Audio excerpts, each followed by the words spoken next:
It is 7 o'clock. We will call the July 20th meeting of the Airport Commission to order. May we ask for roll call? Kirk Martin, Here. Bruce Miller, Here. John Clark, Here.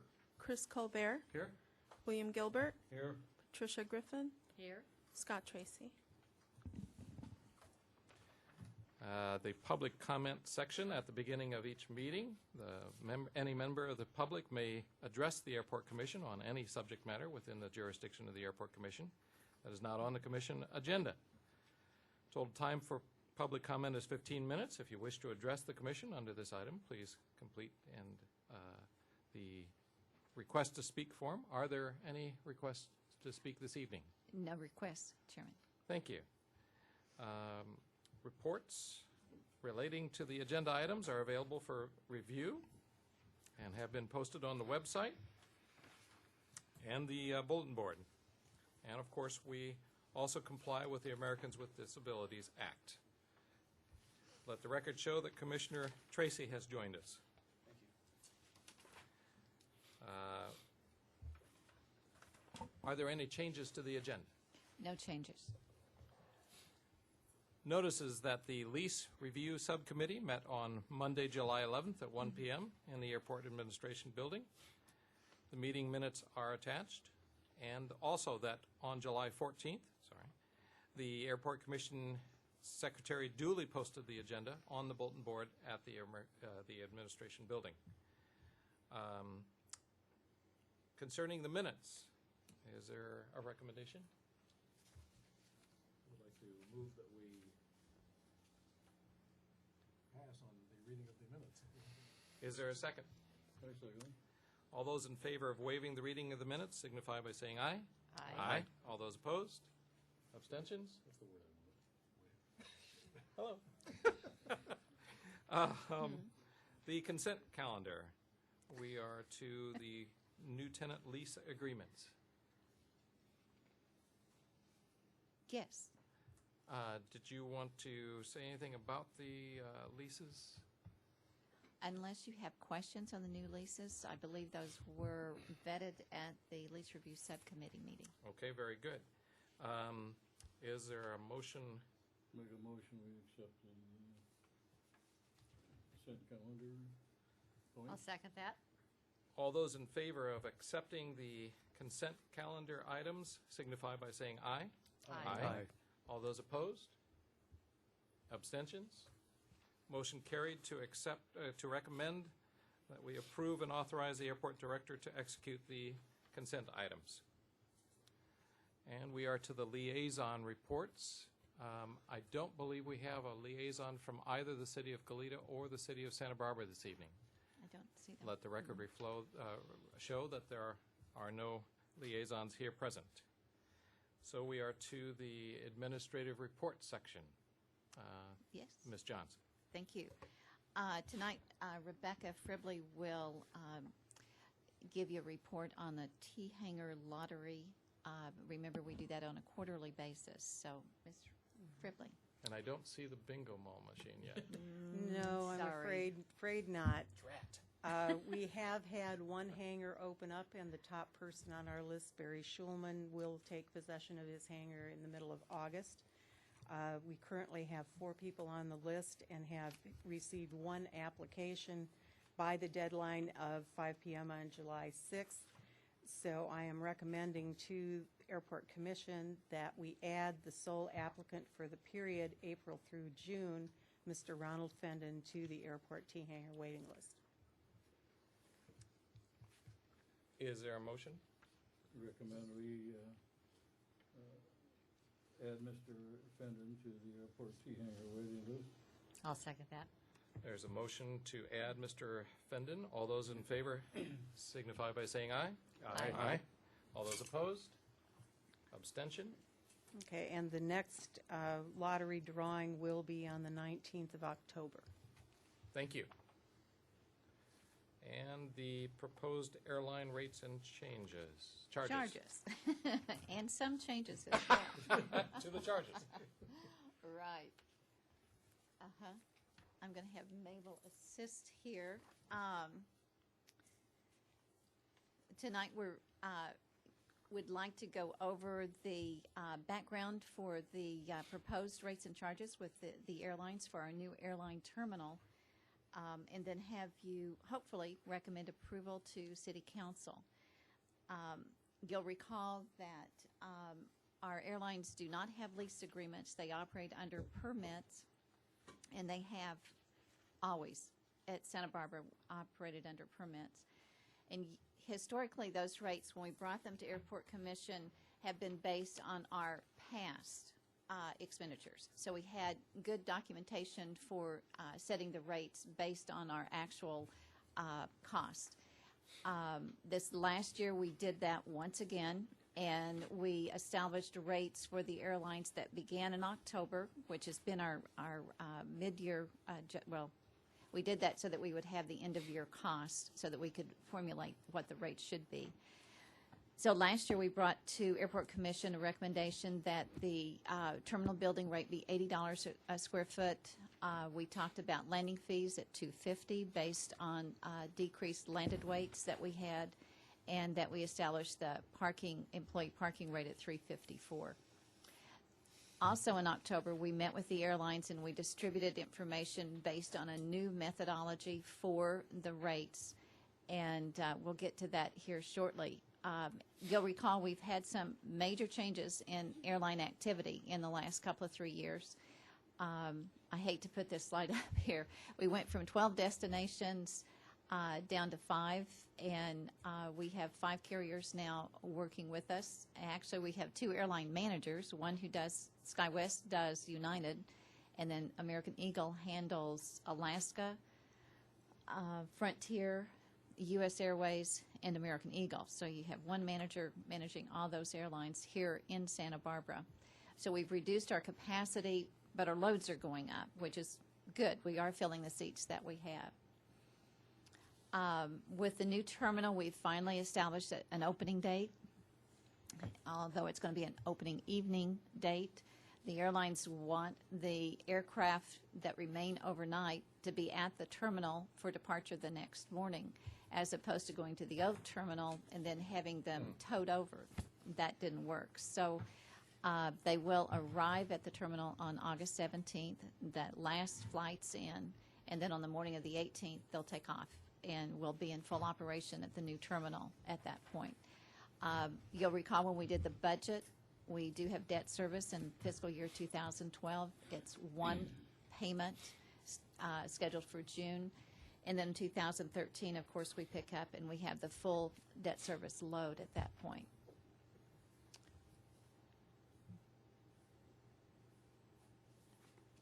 Okay, did it go? Okay, so the methodology for the rates, as I said, we did distribute this information to the airlines last October, went over it in brief form, and I believe we also met with Lease Review Subcommittee to go over those the rate methodology at that time as well. The airlines concurred with the general methodology, which in essence takes our proposed budget for 2012. Currently now it's the real budget for 2012. And we take the total cost of the budget, which includes our capital cost and our debt service, and then we allocate it in different cost centers. And what you see is that the airfield receives 35% of the total operating budget. Terminal building at this point is 50%. The airlines requested a loading bridge fee because not all flights will use the loading bridge, and so therefore they didn't want to pay for it if they weren't using it.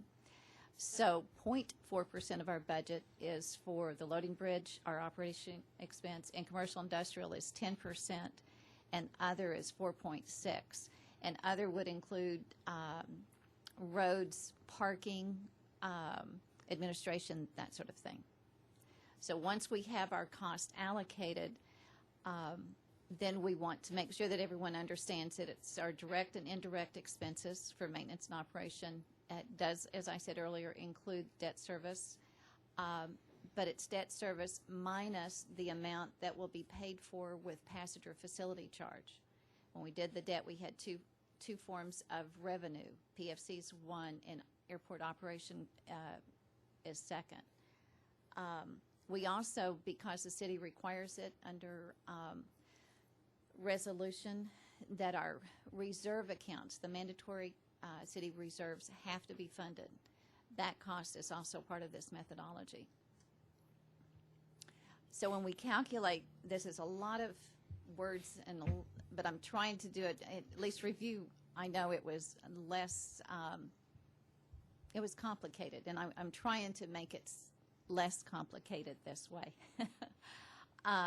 So we take the budget, 50% of our cost is $6.3 million. The deposit to the operating reserve fund, the mandatory reserves, is $71,000. A portion of the debt service that's allocated to the building is $647,000.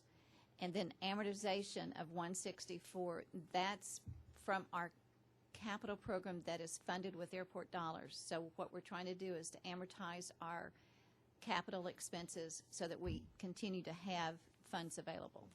So the total amount allocated to the terminal building is $7.199 million. Then we reduce that amount by revenue sources. So for the terminal, we're taking those who are also in the terminal, like the rental cars, all of their revenue, and that's our projected revenue amount.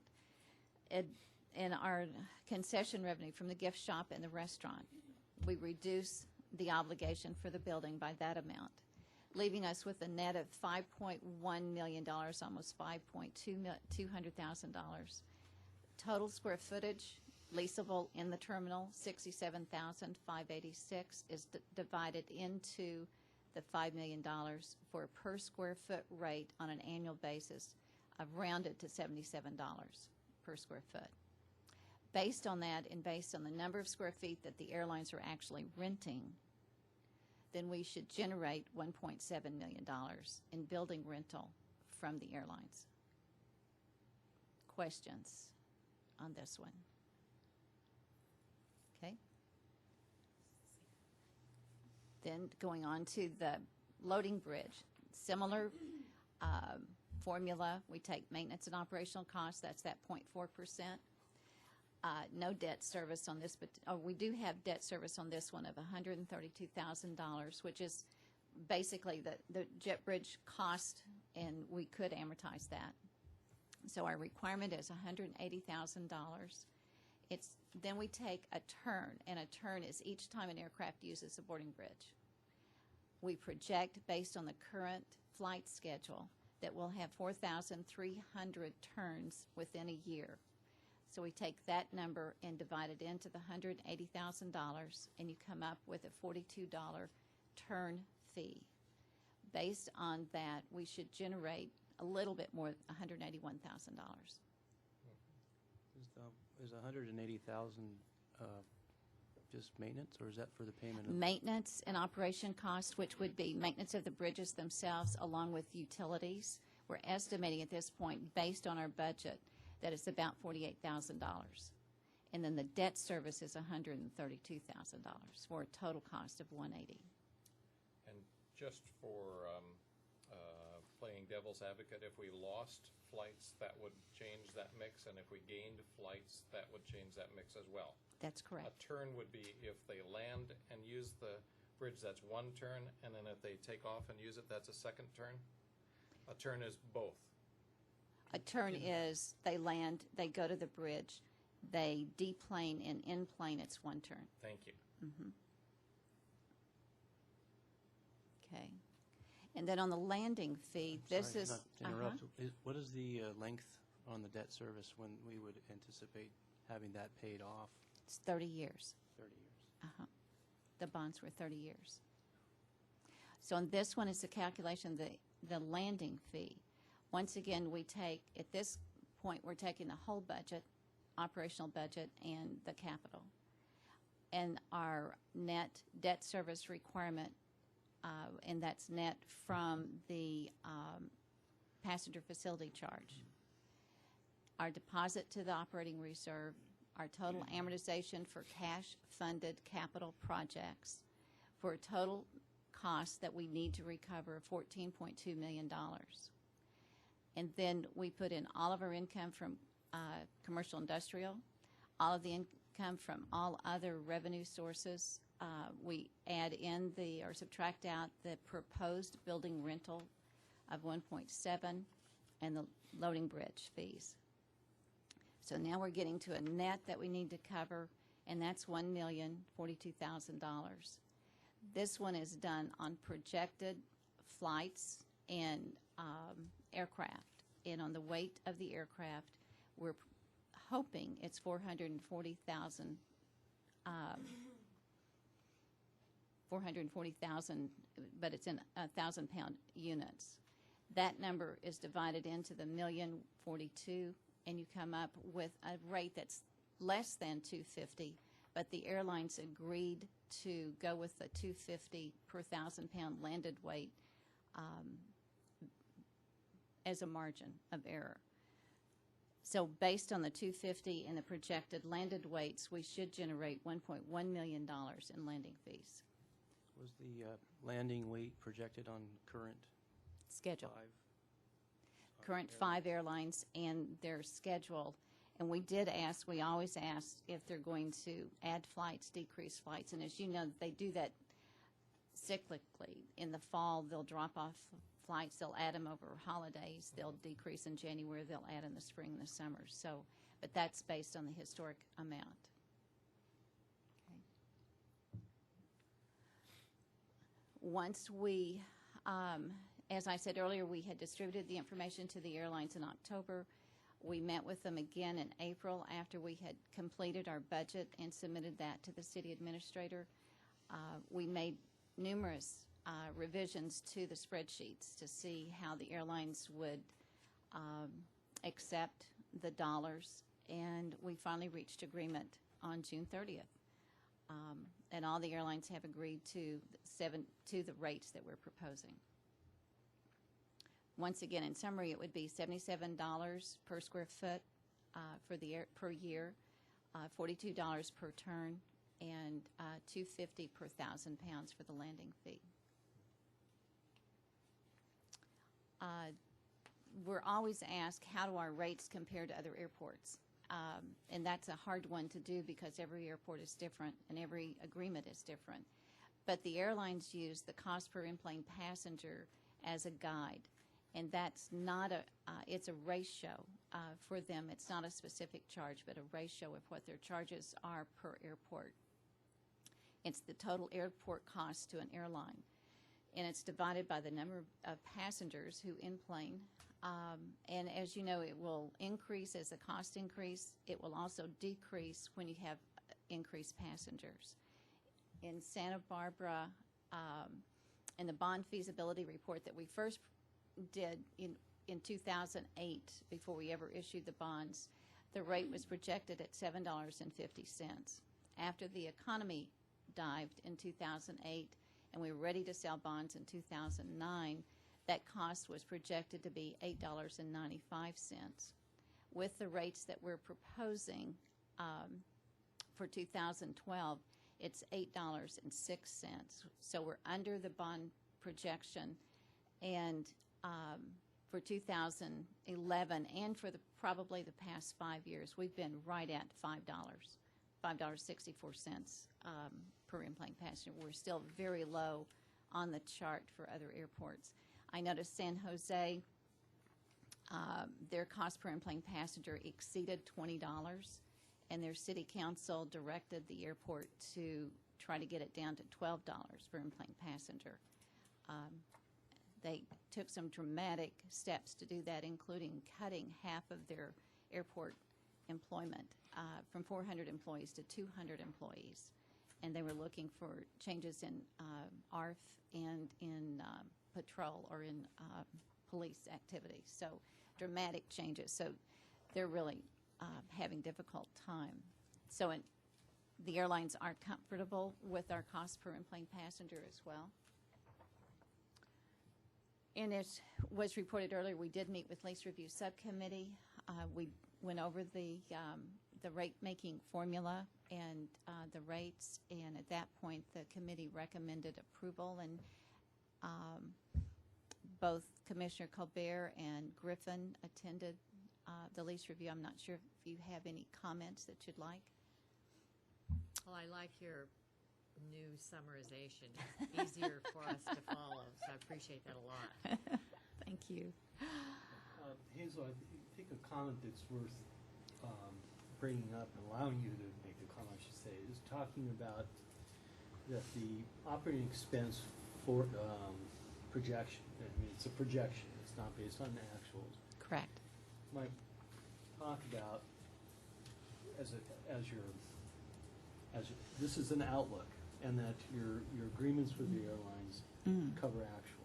That's correct. All right, so you might want my peace of mind. That's good. Thank you for bringing it up. In April, the agreement says in April we will have experience at that point, and we have a true-up provision. If our costs exceed what we're projecting, the airlines pay us. If they are less than that, then we reimburse the airlines or make adjustments in the next year's fees. Also, I'd like to make note of the fact that frequently in conversation with the greater public, we are asked the question of, are we gaining airlines, are we losing airlines, or because of the new terminal, are we going to get lots of new airlines? And it is based on filling the seats. Now, let it be noted that our charges are below average and are enticing to airlines. So the question should be reflected on the fact that we don't make the decisions on the airlines make the decisions to come here. And I believe we've done everything as possible to make it attractive for airlines to come here. We have the spanking new terminal that's gorgeous and very accessible and very enjoyable, and we also have less than average charges. So let it reflect that we have done well in attracting airlines here to Santa Barbara. And we're prepared to to you. accommodate new ones. I would certainly like to remind everyone of that. Yes, thank you. So you mentioned the true up, and then that would be an annual revision. Yes. And is that going to continue on a yearly basis to review this, or would this be in perpetuity at this rate? No, each year, the formula is based on the anticipated budget for the next year.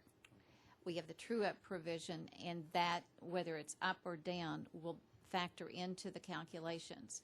But each year, from now on, we're going on our projected rates, our projected expenses, as opposed to the actual. Our budget will get tighter as we go forward because we'll have experience with the new building, but it would still be based on to take effect July 1st. It would be based on the budget that's adopted by council in June and be effective in July. Thank you. Right now, your major unknown is utility costs, as I understand it, and operating, just the kind of those types of operating costs. Yes. I think his question was, in the future, are you anticipating like a mid-year rebate or like an April correction if utility costs were to be large, volatile, or is this just a one-time April? See where you really are in the operating costs. Based on the true-up in April, we have the ability to build for additional revenue before the end of the fiscal year so that we capture that revenue to stay with the year in which the expense occurred. If we owe them money, which is also, I guess, possible, we can either write a check at the end of the year or factor that into the formula for the next year as well.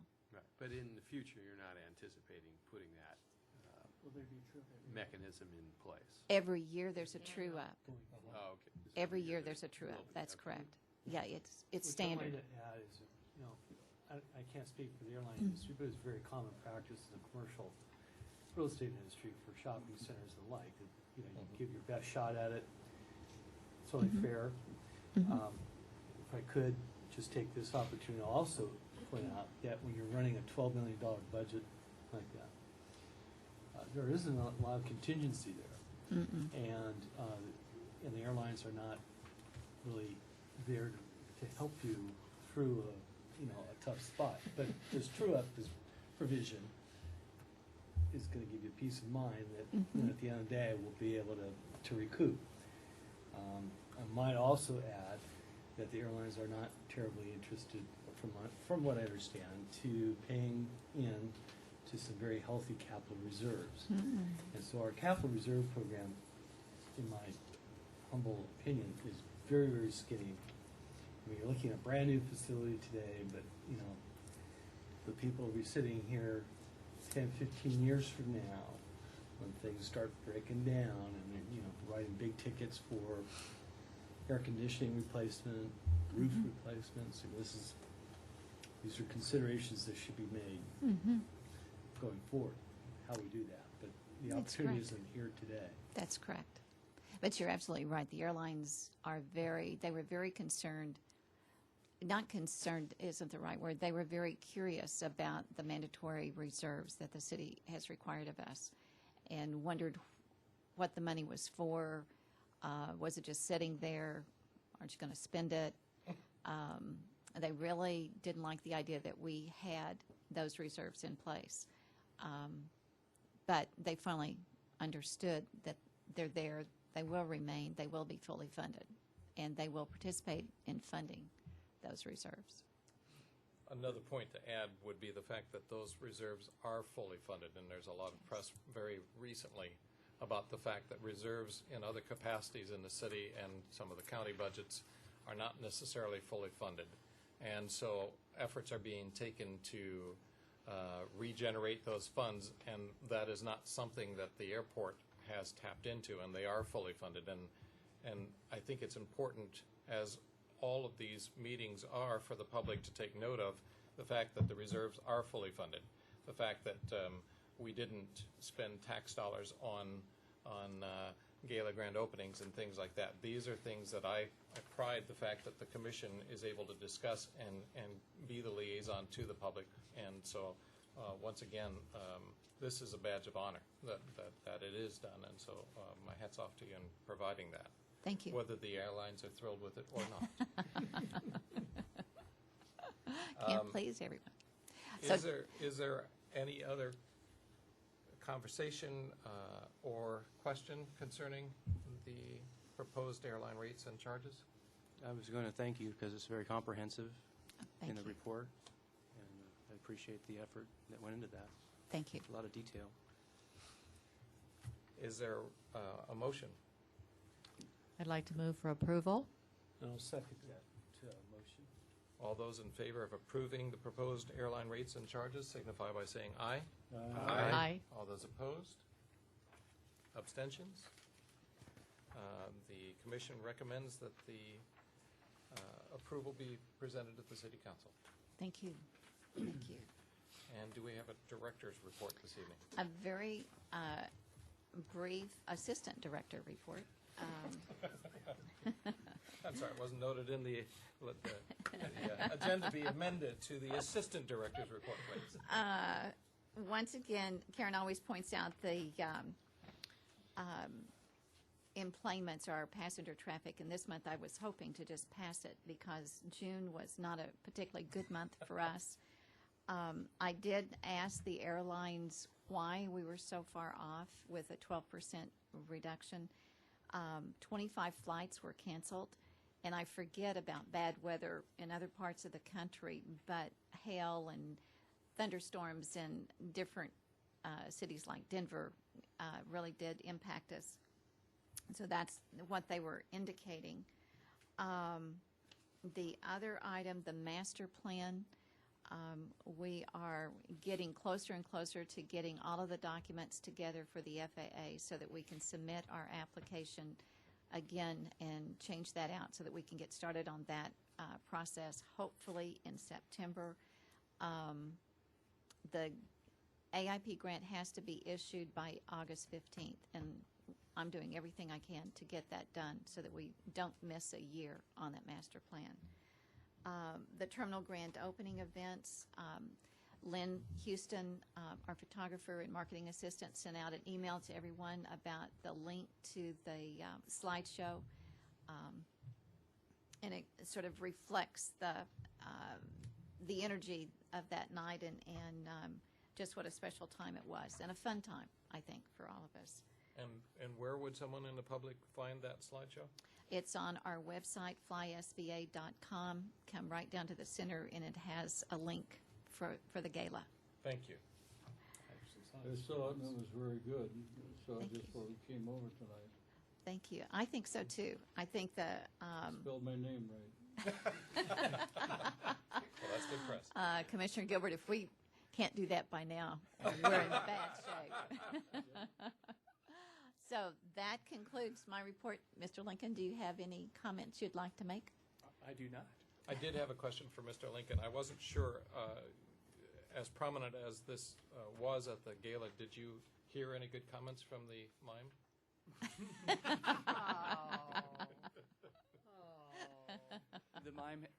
The mime had a very good time. He enjoyed the event. I'm so glad to hear. I have a request for discussion. I'm not sure how this is handled, but the director's report is very comprehensive when it comes to the employments, and it has beautiful graphs, and I can remember back when, and so spoiling me.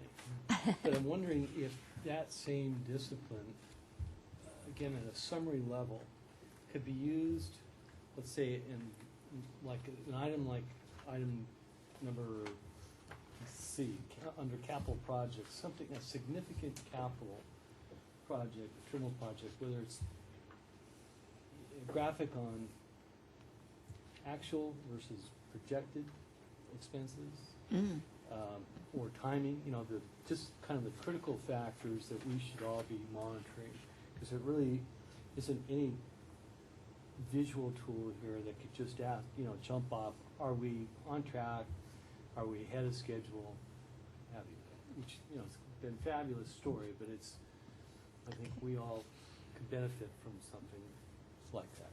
Okay. So both on schedule as well as on cost. Just some critical success factors that you'd want to track. Okay. I'm sure we can come up with something. Okay. Yeah. Good. Thank you. Good recommendation. Thank you, Commissioner. Is there another motion? For adjournment? I would so move. A second? Second. All those in favor of adjournment signify by saying aye. Aye. All those opposed? Abstentions? The meeting is adjourned.